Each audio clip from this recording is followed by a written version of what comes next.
How to connect to a vehicle using your Android phone.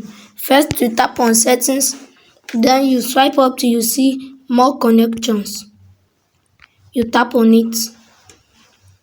Then you swipe up till you see Android Auto.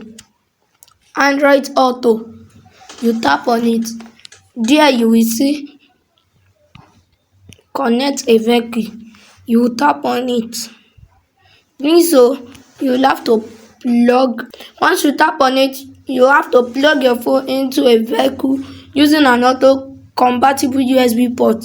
Once you use it, or you tap connect using wireless Android Autos. Tap on it, then you tap on use USB or turn on Bluetooth. You tap on turn on Bluetooth if you wish. Then you press and hold the voice command button to begin setup available in some newer vehicles. So guys, by doing so guys, will enable you to connect to your vehicle using your Android phone. So if you enjoyed this tip and if not subscribed, please subscribe for more videos like this.